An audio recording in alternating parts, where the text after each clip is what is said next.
That might sound kind of crazy. We need to learn how to learn? Yeah, we kind of do.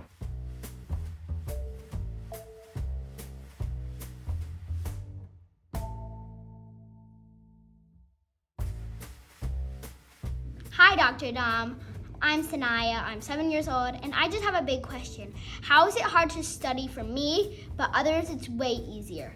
This is what I want to tell everybody. Studying is a learned skill. So that might sound kind of crazy. We need to learn how to learn? Yeah, we kind of do.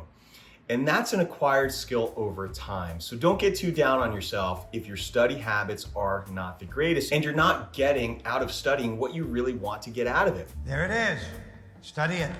So let's think about a couple of things. If you're studying, number one, the environment that you're studying in, so incredibly important. Make it a dedicated space. Have a space that you are only going to study in. Maybe it's a place in your room, maybe it's a room in the house, maybe it's at the library, maybe it's at school, but it's a dedicated location that all that you do in that spot is study. That's your study spot. And in that spot, make sure that it's very well lit, because when it's dark, we get tired, we strain our eyes, we can get headaches. Make sure that that area is free of distractions, right? So not a lot of noise, not a lot of family running around, or a lot of other distractions that might pull you away from that study. Explain to me the political ramifications of the Marshall Plan.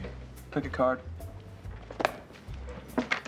The second thing is what people don't do is they don't set clear goals when they study, and they'll just say, okay, I have to read 10 chapters, drop the book in front of them, and think that that's gonna do something. That's gonna be really, really hard. Our brain likes to be structured and likes to have clear set goals for a lot of reasons, particularly for memory and the way that we encode memory. So what we wanna do is have specific objectives.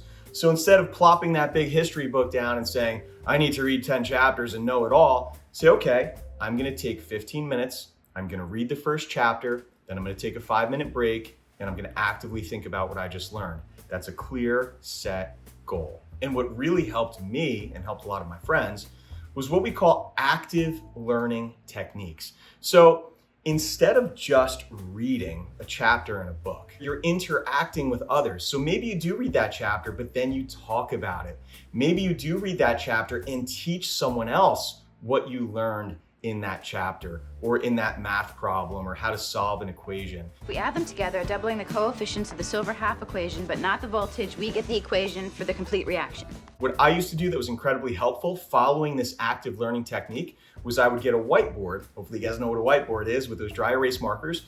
And I would read a part in my medical books. And then I would put my whiteboard up and I would try to reiterate some of the main points that I learned. And guess what? A lot of time I couldn't even write it down, and I'd have to erase it and then go back and read it again. But that's an active learning technique that solidifies and encodes those memories much better than just passively reading. Because sometimes if we're passively learning, we're daydreaming, we're not really absorbing that information. Another really, really important point is take breaks. So what you're gonna do is you're gonna set a 20 or 25-minute interval that you're gonna study actively, reading, taking notes, talking to friends about it, teaching others. And then after that 25 minutes, taking a 5-minute break. And in that 5-minute break, you're not allowed to study. You can get up, you can take a walk, you can go outside, you can stretch, and then you're gonna get back to doing that for another 20 or 25 minutes.